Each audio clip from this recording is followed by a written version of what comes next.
had a guy took the San Clemente, you know, never been. Wanted to leave early, 4:35. Dude, we don't have to leave that early. Brutal. We'll leave at 6. Oh, I gotta get there. Okay. Halfway through the morning, he goes, "Hey Ben, we're at San Clemente Island. What's the deal?" We caught like maybe a handful of fish, 5 fish. You know, 2 to 4 pounders. I go, "Omar, gotta be patient, man. Be patient." About 1 o'clock, stuff just starts biting. Oh yeah. Surface iron, weedless, it didn't matter. You couldn't do any wrong at that point. Oh, it was all good ones too. But you had to wait till that window opened up. Exactly, and that's when he goes, "Hey Ben, I'm sorry." You know, for what? He goes, dragging you out of bed for being that way earlier. I go, "It's all right. I get it. Believe me, you're not." We were there. You know, and it's hard to get over that natural tendency, you know, to follow the old written rule, right? Like, oh, the fish bite first thing in the morning. Early to rise, right? Like, Early to rise. Cool story. That island, it's like you can leave at 8 and start. And that's why I'll stay late, because sometimes the bite could be, you know, sundown. Yeah. It could be the best hour and a half of your life. So don't make Benny wake up too early in the morning, man. That ain't right. If I tell you later, sleep in. It's all right. Spend another hour with your wife, your girlfriend. Yeah. You like it.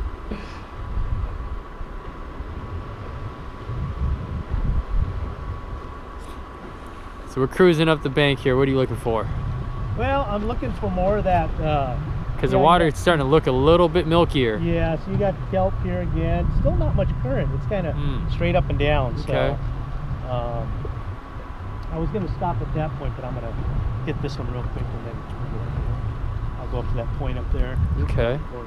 Pretty good kelp right off that point. Yeah, I feel like I'm point hopping on Casitas again. Yeah, that's exactly what we're doing.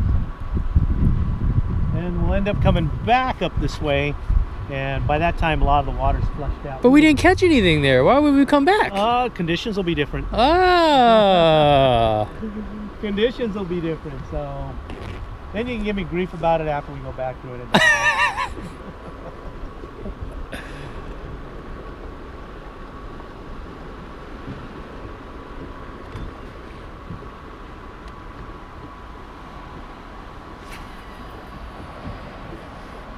This is going to be the most awesome calico bass fishing episode without a fish catch in recorded history. Probably got 30 minutes of gold. Maybe a short bite from a mackerel. That's it. That's some B-roll. Good B-roll. Oh, the A-roll thing's been done, man. Nobody wants to see that stuff anymore. I don't want to see catching. No, it's sad. You know, we were talking about earlier in the truck. You know, you got Justin killing it with production and amazing storytelling and videography, and he's getting no views. I know. You know, on YouTube, and it blows my mind. Just killer stuff, you know. Like, do you guys understand how much time and work and how things just kind of gotta come together from the fish catching side of it? And man, so much goes into a production like that, and to see it kind of be ignored almost. And I don't think it's really that. It's maybe just people aren't aware. I think that's it. You know, if you want to check him out, man, go to radiosilence.com and check out Justin's stuff. Subscribe to him here on YouTube. Yeah, subscribe to him. It's insane. You're going to see more. Oh, yeah. I thought I saw a follower. You could see more freshwater stuff coming up if it's just, you know, largemouth you're looking for. So I would say, you know, subscribe, see what comes up here in the coming year. And he's got nice. some really good stuff coming out. I really push, you know, to support the guys that are putting some real effort and, you know, some real genuine content out there for you guys. And again, it's for your entertainment, and it's great entertainment. It is. Even the things you started doing lately, just, you know, fishing. You know, it's good stuff what you're offering to the West Coast. You know, what the West Coast has to offer to everybody else out there. The thing is, we can all learn from so much from each other. There's big crossover. You know, oh, there really is crossover. You know, we talked a little bit about that earlier. Is that don't keep your mind in a box and not, hey, everybody's applications can, you know, from like what we do. We fish Alabama rigs, crankbaits, jerk baits, square bills, swim baits. We drop shot in the bay. We Carolina rig. There's a lot of crossover. And there's crossover going the other way too, because you know, I grew up fishing this stuff with heavier gear than most guys are used to, and they're looking at me like I'm crazy when I'm bouncing these fish in this boat, and I'm like, dude, I used to bounce bigger fish over a giant rail on a sport boat. Exactly, like bouncing big barracuda, 10-pound barracuda. So like, this is really nothing. Yep. But you know, the goal is always to hook up a trophy and get them in the boat. Yeah. If they want to eat 40-pound, by all means, fish 40-pound. Yeah, right? For sure. Why mess with 10 and 12? Oh man, I just have that argument almost daily, you know, with friends of mine. Even Dave, because he's a super finessey, techie kind of guy, right? And I showed him a new bait from BigBass that he hasn't fished before, the little hazy dong shad, which is a 3-inch little finesse swim bait.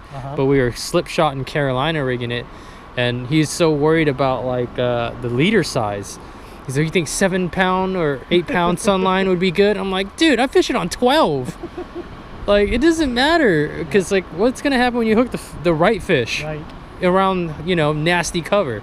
And even like my boys at BigBass, you know, we're fishing Berryessa, deep drop shotting in like 46 feet of water, and I'm fishing 12, 15-pound fluoro leaders, still on a spinning rod, still the same setups and stuff, and they're fishing like 5-pound. And I'm literally getting bit, and the fish is up to the boat in, you know, like 4 seconds, right? And they're pulling on these little spotted bass for like 2 or 3 minutes. It's like, dude, come on. I get that asked all the time. It goes, why so heavy? I go, well, our fish don't care anything but about that thing at the end of the line. They just care about the lure. Yeah. They really don't care about if you're fishing light line or not. They're so keyed in. These things are, you know, especially your apex predators, you know, any bass, they could really care less about this stuff. And honestly, I found as far as freshwater goes, the bigger the bait, the less the line matters. Because they're, like you said, they're not looking at the line. No, they're keying in on the bait. They're keying in on that meal, that to kill that thing, to eat that thing. It's a one-day meal, so why not just put all your efforts into that one meal? And once again, it goes back to perspective, Ben. You ask a 12-year-old Oliver if he would ever think he'd catch largemouth bass using 40-pound mainline, he'd be like, you're crazy, because back then I was fishing 5-pound Maxima, Texas rigging with 6 and 8-pound, you know, and that was heavy to me. And I started fishing a Zara spook on 15-pound big game, and I hooked my first 5-pounder. I thought I was cheating, bro. I was like, dude, this thing had no chance. Yeah, I'm gonna move up to the point.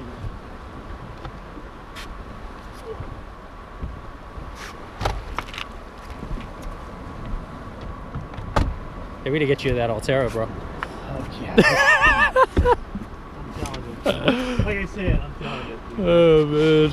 Got a current on the outside. Oh, yeah. Oh, that one's going in the highlight reel.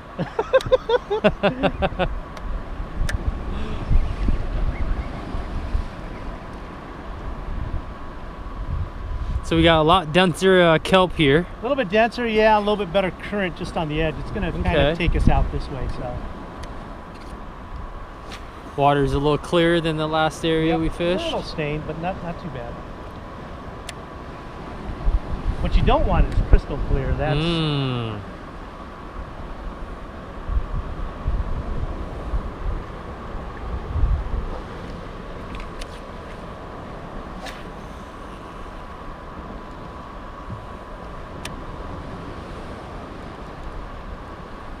yeah, I've been pretty impressed with those tranks, man.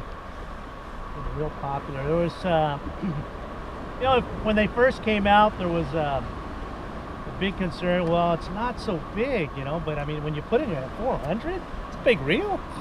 You know, it's a big reel. 300, I like the 300 size. That's my favorite. So this is a 400, you know, so much more line capacity, a lot of torquing power.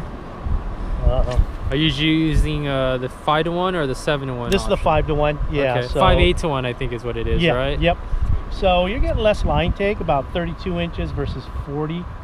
What's the real benefits of either gear ratio, and when do you typically apply? Well, the lower the gear ratio or less line take, they're more apt to have more power. Okay.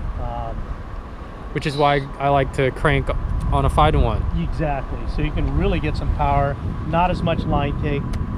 The faster line take, you know, your HG reel, you're getting more line, you got more speed. If you really want to burn a bait through the water, you know, that's probably the way to go. You'll still have that same cranking power because you still have your micro modular gearing and you know, everything attribute to the tranks. You're just getting more line take. What other industries is Shimano involved in? Bicycle. That's how they made all their money. Bicycle parts and bikes. I mean, that they're known throughout the world for bike parts. So it's all about the gearing, huh? It's all about the gearing and engineering. Yep. All about that. Most companies, you know, started out as engineering companies to make, you know, their reels. I remember when Accurate was still in East Los. I used to go down to the factory. I was the first one to put a platinum handle on a Boss reel. Oh, is that right? Oh yeah, very first one when I was working at Turner's. Oh wow. Went in there for the employee discount program, you know, and I was like, hey, is there any way to put that gnarly platinum handle on a, I think it was a 665 at the time, single speed. It was the first generation. So they used to sell us the blems. Right. You know, and one of the, I think it was one of the twins, was like, let's try it. And sure enough, man, bolted right on. So back in the day, this is like 2000, 2001. Jeez, so people thought I was walking around these charter boats with the platinum just because of that crazy T-bar handle, you know? But yeah, those guys manufacture aerospace parts. Yep, that's how they started. They got in the reel business as a side thing because they fished. I noticed a little pot of smelt swim through here. Huh? Yeah, plus there's some stuff that popped up on the inside. I like it, man. Your head's always looking around, scanning. I'm always doing the same thing. Yeah, you know what? We have to. We have to find opportunities to catch, right? Yeah. One cast will make or break your day. Yeah.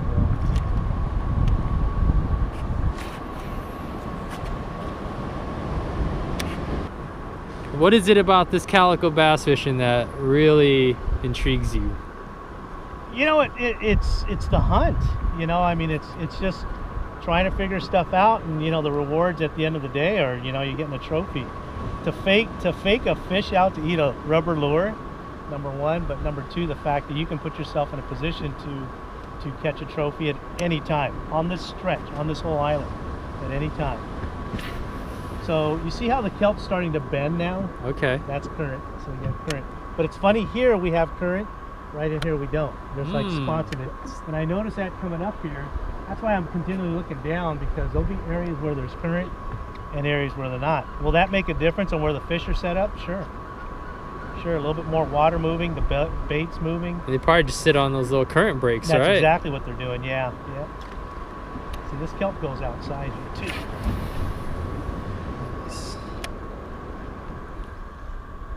All right, so we're switching it up, huh? We got a hard bait here. Yeah, we got a smaller hard bait. Now we're trying to get a bite. Okay. I just noticed there's been a lot of this size bait in the water, so. See that thing up close. So what do we got here? Just this is like 100 like a 115. This is a 130 Jackal re-range. So, you know, me being with Shimano and Jackal, this is the bait I've been fishing. This is the go-to try to get a bite bait. Okay. Small bait. Piecing the puzzle. Yeah. There's been a lot of bait this size, so it could be that just not time yet. We're probably gonna go fish deep in just a minute. Okay. I noticed that rod's a little bit softer taper, huh? Yeah, this is more of a medium rod, you know, and you know, in case we do hook a big one, it's got a little bit more give to it. Gotcha. Bait flopping up there too. Oh, hey! Don't get that on camera. Focus in on the bait, not on the boat. Don't worry. You know how many? It's better than when Seth Fighter hooked me in the back of the head with a jerk bait this year. Really? Yeah, the Fighter man took one right to the upside of my head, man. It was great. I don't know, but he seems like a Oh, good he's dude. Awesome. Nobody else can pull off that stash like he does. Stash and mullet. Fun to hang out with. Yeah, man, all those guys are, man. You know, I think people don't really realize that they're just like you and I. We're just dudes, man. We all love to fish, and we're all here to have a good time and talk fishing, hang out, get to know people. People are people, you know. Yeah, you get people back on the one-on-one level. You know, you start to realize that they're not who you built them up, good or bad, in your own mind. Right. You know, it's easy to do when you see someone on Instagram or Facebook, and even to a degree YouTube, which is, I think, a little bit more telling because you can actually see people's personalities and such shine through. Coming up on it. So we got some bait fish. Suspended, so 100 foot of water. About 100 feet from the bank here. Where are you? Canyon Lake, Arizona? Yeah, it looks like it, huh? Still on the west end. Some fish underneath that. Obviously a lot steeper water. Yep. So, yeah, I mean, a lot of times this fish could be right off this edge, so we'll see what happens. Kelp, you see the kelp starting to move off the beach.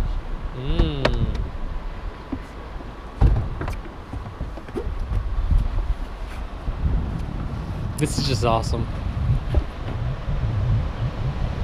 See, it looks like a lake though. Yeah. Big lake wall. I mean, can you fish a jig on this? Sure you can. I mean, something that looks crabby. Big part of their diet are different kinds of crustaceans and bottom critters, huh? Yep, exactly. Yep. I think we're talking about the lobster. And even like that warhead, you know, combo you got tied on, it could represent more than just a bait fish. Yep. A lot of reds in it, oranges that you guys like. Yeah, even that one you have tied on, I mean, that's... You never know what they might presume it might be. Oh! Oh, yellowtail! Hey! Yellowtail! There's Oh! another one, yeah. Holy cow! That was cool. You never know, it's the ocean. That was cool. Oh, that was a yellow, little yellow. Still one of my favorite fish in all of the world so Yeah, far. They freaking pull. Oh. Surface iron yellows. Oh. No doubt about it when you get bit on the iron with those. No doubt. It's like an aggro form of swim bait fishing. Oh my god.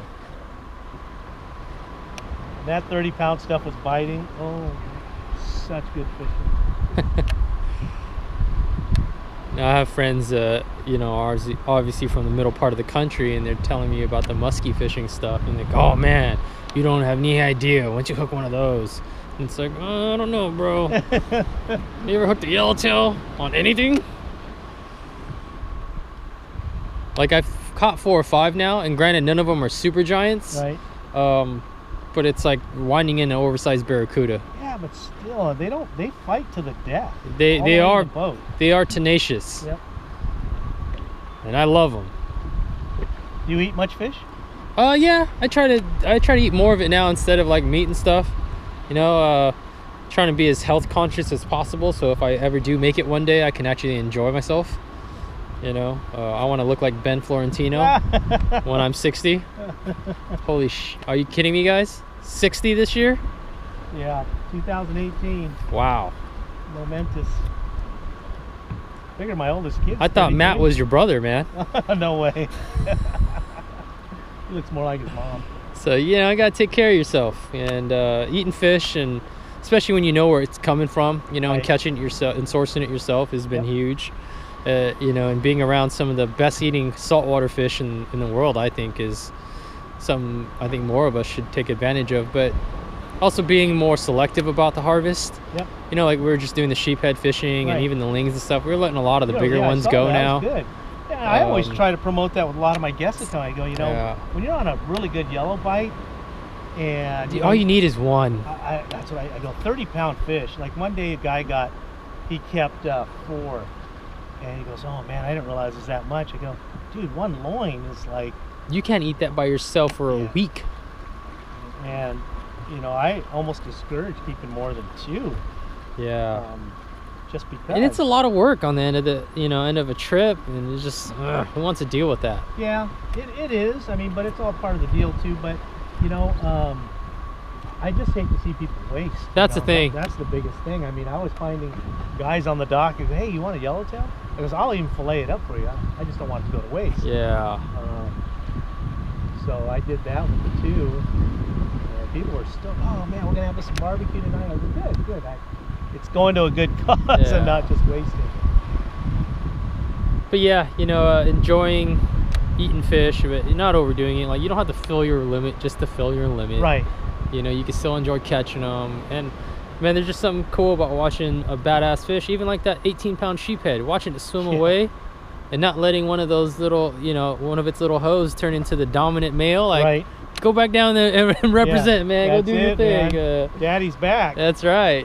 And the cool thing is, like, you catch them on these isolated rocks that you could probably catch that same fish off of some other time. They don't go very far. They don't go very far at all. Catch and release works, obviously, especially in the freshwater scene, and I think it's obviously caught on with the Calico in just the saltwater bass guys. But yeah, more and more people are doing it, and you know, there was a few trips like in 2014 when yellowtail fishing was just absolutely incredible. Right outside, you know, Horseshoe, you know, 6 miles off Los Alamitos, and one day we caught like over 30. What are you gonna do with all We those released things? every single one. Right. People were freaking, oh, they're letting another one go, but it was so, we were just enjoying catching. That's right, man. The guy I was with don't really eat much fish, but you don't mind if I release them? No, man, release. One guy goes, you gonna fish? I go, oh man, these things pull. They're like 25, 30 pound fish. So plus we got to keep this thing sparkling white. You guys know how hard that is with bleeding fish and gaff holes everywhere? You couldn't tell this boat was like thrash with bonita blood and squid all over it the other day. Oh man. You know? Imagine if you had carpet. Oh no, wouldn't last very long. Oh man. Yeah. How is it to keep your sea deck clean? Pretty easy, man. Yeah. Honestly, I scrub it like once a month with just a hand brush and some like 409 all-purpose cleaner. Quick little hose off, and it looks almost brand new. Oh wow. The biggest thing about not having carpet was when I'm in the south or like Texas and stuff where it's high humidity. Yep. That carpet just holds moisture and nastiness, and it just gets, so it gets funky. Yeah. Well, the nice thing about the sea deck, you can take it to like a car wash and just you know, do that deal. You can watch it wick away moisture. Like even when it's cold and foggy like it was today, like if you spilled your drink on it, you could just watch it dry. It's wild. It's the future. Yeah, I think I'm gonna get some on my next boat. I'm not gonna get it all not over the entire place, just on this platform. But the padding is nice, you know. I spend a lot of time up on my front deck like you do, and it definitely helps with the wear and tear. God knows when we spent how many days on a boat, you know. Minimum 100, 150 for me. I had 262 days this year. Saltwater. Yeah. I had 1, 2, 3 in a row to San Clemente Island. Oh my goodness. I had 1, 4 in a row to San Clemente Island. Friday through Monday. That was brutal. That is brutal. Yeah. So a lot deeper here, more of a vertical presentation, huh? Basically flipping. Look at you. Flipping.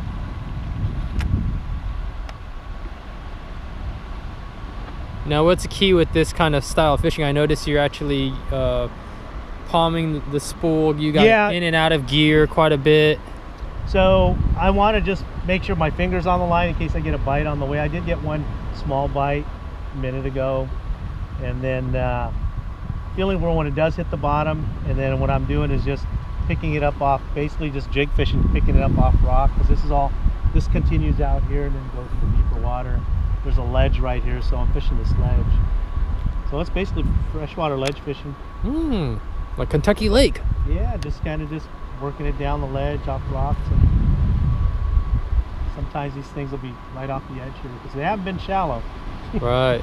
Yeah, we've eliminated that. Yeah. At least not right now. At least not right now. My guess that stuff's going to move up into the kelp once we get more current. We'll see. See, I grew up fishing the half-day boats, fishing sand bass and barracuda and stuff, and At the time, me and my buddies were the only ones fishing lead heads and plastics, so we would just spank them. You know, because we were able to fish that much quicker and be more efficient and pick off those bigger aggressive fish in those spawning schools. Yep. And we'd win so many jackpots with sand bass. Especially different parts of the water column. Oh yeah, right? You know, you make a long cast, let it sink, dunk, dunk, dunk, dunk, dunk. Usually those bigger ones are underneath them. And it was a lot of this vertical style. Like we didn't even cast anymore. Like it would just drop it straight down on top of these fish and fish them in a vertical fashion.